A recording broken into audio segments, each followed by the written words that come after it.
Hey guys, Nani here. Welcome back to my channel. I want to talk about something very important today. As you can see in the title, we're going to be talking about anxiety and depression, our mental health. I think before we get into the video, it's important for me to define what anxiety is and what depression is, because a lot of people who don't deal with mental health issues will have you thinking that you're just overreacting and you are overthinking every single thing that goes on in your life, when really these are not things that you can control. So let's get into the video. I don't like to do long intros. I don't like to listen to long intros, so I'm not gonna do that to you guys. If you like this video, make sure at the end you subscribe, and in the comments I want you guys to also give me some tips and tricks on things that you do to help you combat some of your concerns as it pertains to mental health. So let's get started. Anxiety is defined as the persistent state of worry, fear, or unease about the future. Can you imagine waking up every single day, not being able to fully be comfortable in the present because you're worried about what's going to happen tomorrow, next week, or next year in your relationship or in your household or at work or with your friends? That is so overwhelming, and it's something that I've dealt with for a very long time, even when I was a child. It's almost like Michael Myers is chasing you and he's trying to get you and you're trying to get away, but you have a ball and a chain attached to both ankles. Now, it's not impossible to get away, but it's very, very hard. That is what waking up anxious every single day feels like. Depression is a mental and emotional state accompanied by persistent sadness and loss of interest. A lot of us deal with seasonal depression, and let's talk about how these things feel and what they look like first, right? Before we talk about tips and tricks on how to cope with it. A lot of us deal with seasonal depression, whether it's around the holidays, whether it's around our birthdays, whether it's around winter time because the lack of sunlight, the sun going down early. It can be so many different factors that go into it. For me, I've dealt with these things for as long as I can remember, but more recently, it happens because I am in a brand new state away from everything that I know. 3 years ago, I moved to Atlanta, Georgia permanently. I am not from Atlanta. I'm not from Georgia. I'm not from the South. All of my family is hundreds of miles away. On my mom's side and on my dad's side, none of them even live in this country, including my father. So I am in a new place all by myself. A few months ago, my mom did move here to be closer to me for that reason. And it has helped tremendously because prior to that, I was just here by myself. It's kind of hard to make friends in a place like Atlanta where everybody is kind of trying to social climb. And if they see that you have something of benefit or you know certain people or you're in certain rooms, a lot of people don't want to be your friend. They want to be you. They'll try to get close to you so that they can attach themselves to all of your opportunities and all of your connections. And so I don't have a lot of friends here. Last New Year's Eve, I cut off my 2 female friends that I hung out with almost all of the time. My friends that I do have, they're males. They have families. One of my friends, he's about to have a kid. My other friend, he's got a kid and they live with their women. And, you know, everybody just has their own life. So I'm kind of a loner by default. That is not easy. It's not easy to wake up every day and kind of just navigate life by yourself. It really sucks. The hardest part about depression is it comes in waves. Anxiety is kind of persistent, but depression can come in waves. Like sometimes you feel like you're okay, whether that sometime is days, weeks, months, a year, and then something will happen to trigger you and now you're depressed again. You don't want to get out of bed. You don't know what to do. So let's talk about some things that we can do. If you're a person like me, especially who is not into taking medication, not into prescriptions and things like that, and you are trying to combat this on your own, this video is for you. First and foremost, before I get into all the other tips and tricks for how to combat this thing so that it doesn't take over our 2026, I want to encourage you guys to please seek professional help. Whether you talk to a therapist, a psychiatrist, a psychologist, a astronaut, I don't care who you talk to, as long as you are not keeping it all in or trauma dumping on your friends or your family or abusing your partner verbally or whatever. When we don't have a professional to talk to, a few things happen, and one of them is we tend to overshare with the wrong people. You start talking to your coworkers about things. You start venting to people who are not even your friends or just acquaintances, and now they know things about you that they shouldn't know. And all that could be avoided if you have health insurance and you cannot afford to pay out of pocket. Health insurance will cover you talking to a therapist. They even have ways where you can talk to a therapist via Zoom or a video call, or you can just talk to them on the phone if you're nervous about going in person or you don't have time to go in person. The second thing I want to talk about for coping mechanisms is journaling, something that is near and dear to my heart. I started journaling heavy last year when I was going through a breakup with the same person that I'm with now. So I can tell you that it really helps.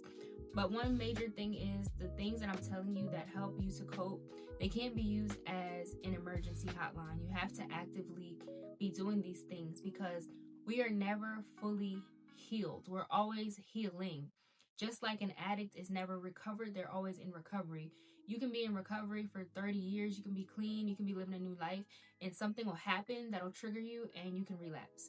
So the same thing is true for people that are healing from depression and anxiety. If you were to get into a car accident, you had a big gash on your leg that went down like, I don't know, like 6 inches down your leg, and you went to the hospital to get it stitched up, and you came back 2 weeks later, the doctor would say, oh, your leg is healing really nicely. But 15 years from now, you'll still have a scar where that wound was, and you'll still be healing. You know, we're always scarred, whether you went through something in your childhood, or you went through something last week, or you've never been through anything, at least something that you can't remember because your memory won't allow you to hold on to that stuff because you're so traumatized.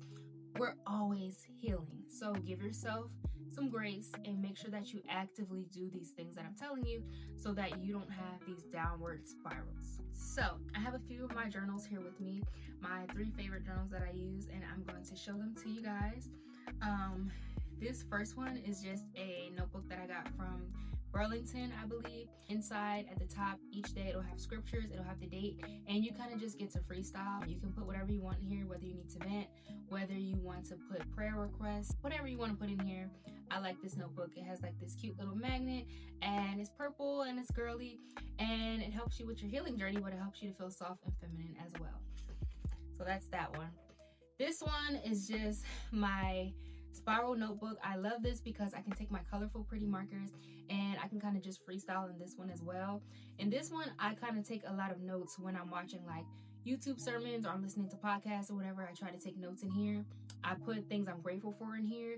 I also put my prayers in here. Like I'll put the person's name, whether it's my cousin or my friend or the person I'm dating or whatever. I'll put that in here, and I'll put the prayer request like, please allow them to whatever. So that's been really helpful. I don't know who I was listening to, but they were like, if you have a prayer request, take it and put it inside of the Bible in Psalms, I forget what chapter, and God will expedite it for you. Of course, you know, maybe this is just us having faith and being hopeful, whatever, but I did that last year a lot, and a lot of the things that I put in there and a lot of things that I even wrote in my journals has really come true, and I'm living in it. So I encourage you guys to journal. I started doing something called my winter wins because a lot of us go through seasonal depression, and the winter time can feel really heavy for us. So I was like, I want to reflect on good things that happened to me this winter. Like, what can I talk about that's good instead of always venting or dwelling or crying or asking God for something? Like, I want to talk about things that are good. So in here, I have my winter wins. This page, I wrote my hobbies I want to do. I got pickleball on here. I actually went to my first pickleball class on Sunday. I had a really great time. It was the first time I ever went. I got invited by Brian Beagle, a casting director here in Atlanta. He had a pickleball class.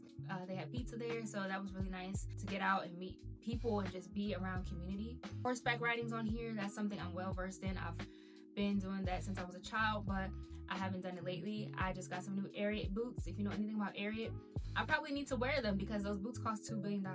So I have all my stuff on here. Like when you write it down, look, prayer requests, decrease in anxiety and fear, community and friendship, growth, improvement, consistency.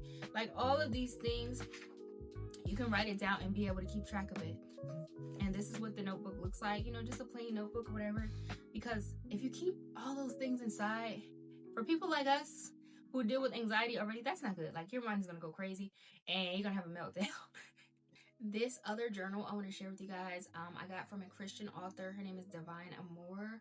I will put the link to her Amazon storefront on this video and her social media. She has other journals if you don't prefer this one, but I prefer this one because it has prompts inside, it has affirmations and things like that. My other journals that I showed you guys, you kind of have to like be a self-starter with those. This one is good for beginners who are just getting into journaling because she kind of guides you on what to write and things like that. I'll show you guys some of the pages. I'm gonna go in the back because I don't want you guys to see what I've written, but it has scriptures in here and it has prompts, so you don't have to like kind of figure out what to say.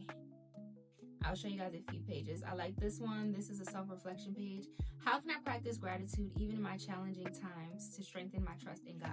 So this is really good for my spiritual people. I want to make another video about my spiritual journey because that's a whole nother story. But I just joined the church, you guys. I just joined the church. How does forgiveness influence my ability to trust? What past experiences have tested my trust in God, and what did I learn from them? So this is for my spiritual girlies who are believers in Christ. Like I said, she is a Christian author. She has some other journals on her Amazon, so you guys look into that.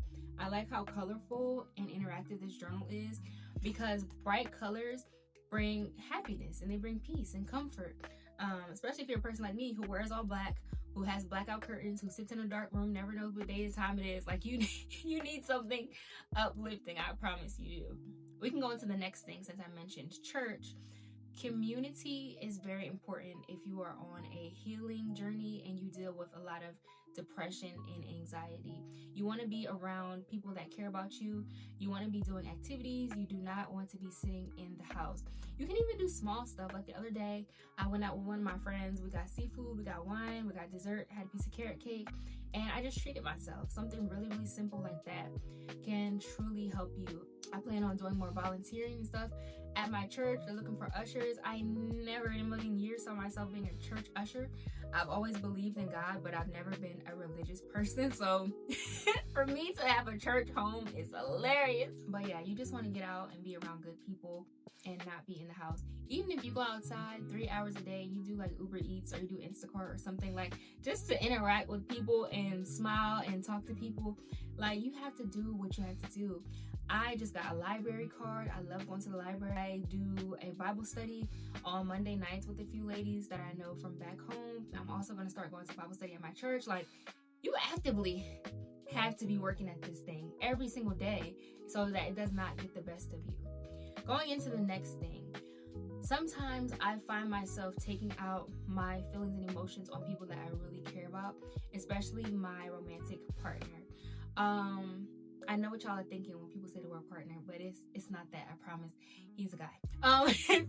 I am now learning that some things are not that big and they're not that serious and they're not that deep.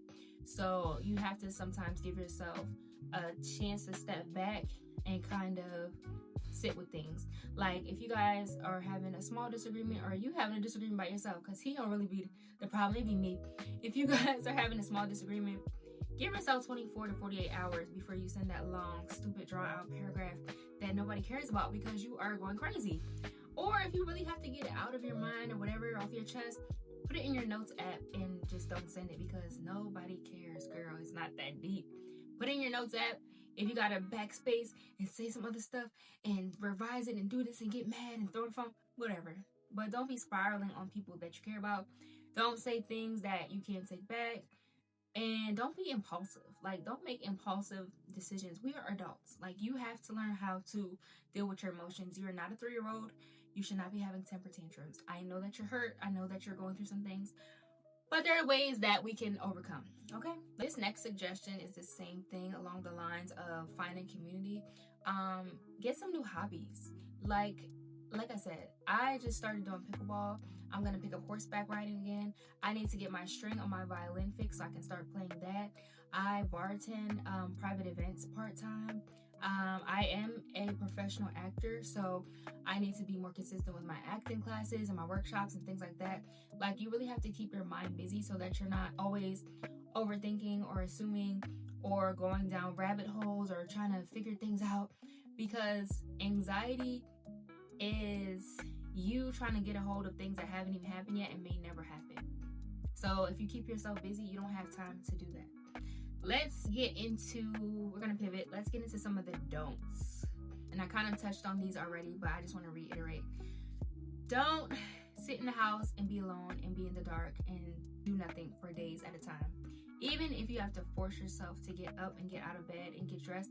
I had to do that today.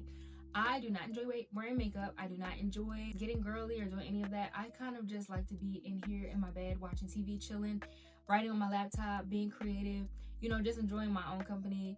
But I was like, you know what? I want to make this video. I want to be more consistent on YouTube. And that's what I'm going to do. Sometimes you really have to force yourself. And once you do it, once you're already dressed, once you're already made up and everything, you're like, okay, this isn't so bad, whatever. I don't know why I was dragging it out. The second thing I talked about already as well. I'm just going to reiterate some of these things. Do not spiral out of control when it comes to people that you care about. You should not be yelling at your mom. You should not be arguing with your boyfriend or your girlfriend. You should not be hooting, hollering, and crying all the time. Yes, you're allowed to express yourself and you're allowed to have emotions and feelings and things like that, but you have to do it in a mature adult way. Because 9 times out of 10, the thing that you're healing from, it's probably not these people's fault. And if it is, you need to let them know in a mature and grounded way. Hey, this is how you affected me, whatever, and see if you can move forward. And for any reason, if you are dealing with people that have caused you a lot of trauma and pain, maybe you should consider if you are even in a space where you're wanting to continue a relationship with these people, because sometimes you have to separate yourself. You got to cut people off. You got to block people. You got to replace them. Do what you have to do for your mental, because you are the only person that has to live inside of your body and live with your mind and your heart and your feelings and go to sleep at night, So another thing I don't want people to do is pretend that everything is okay. If you are not a normal person that functions like normal people do or think like normal people do, you are going to need to take extra steps in order to have a fulfilling life. And that's okay. But if you go without seeking help, if you go without trying to cultivate a community or relationships with people, if you stay in bed all day, if you just pretend that one day everything's okay, it's going to take care of itself, you're going to dig yourself into an even deeper hole, and you're going to probably end up in a mental facility somewhere, and you do not want that to happen, do you? The next thing on our list of don'ts is feeding negative thoughts. If you feel yourself being an overthinker, or you feel yourself getting overwhelmed, or you feel yourself getting ready to snap on somebody, please grab a hold of that and identify what's going on and try to shift your attention or do something. There is something that they teach you in therapy. A lot of people talk about on TikTok or whatever. I forget what it's called, but it's basically standing to your feet, getting grounded. Even if you're at work or somewhere, go to the bathroom, do this, and you want to use your 5 senses. You want to figure out something you can smell, something you can touch, something you can taste. Even if you're at the sink, you gotta drink some water, or you splash water in your face, something you can feel. You want to use your senses so that you can come back to earth. You do not want to get stuck in your head to the point where you're having an anxiety attack and you feel lightheaded and you gotta run out the building and get in your car and go home. It's okay. It's okay. I saw a video earlier of a girl. She was talking about some medication she was taking. I'm not big on medication because I just feel like I want to be in touch with my feelings and who I am, and I'm afraid that taking medication can give you other side effects and other issues that you didn't have before. Now you're walking around like a zombie and you can't feel nothing. If you do want something, I recommend ashwagandha. Ashwagandha comes in gummy form, or you can take the regular vitamins, you can take powder, whatever, and that will help you with zen. That will help you just be I need to get some more of those gummies because I was nonchalant as heck. When I tell you, I was so nonchalant. But anyway, I think that concludes our video. We defined anxiety and depression. We talked about what it looks like, what it feels like, how it affects us. We talked about journaling, getting out of the house more, cultivating community. We talked about not sitting with our own spiraling thoughts. We talked about not feeding those negative thoughts. We talked about not pretending everything was okay. And we talked about getting hobbies and all of the things. I'll probably touch on this again later once I learn more things because I'm on a healing journey with you guys. But I would love for you guys in the comments to let me know some things that work for you so that maybe I can try to do them, because I be going crazy, girl. I be going crazy. But anyway, make sure you guys like, comment, and subscribe, and I will see you guys next week.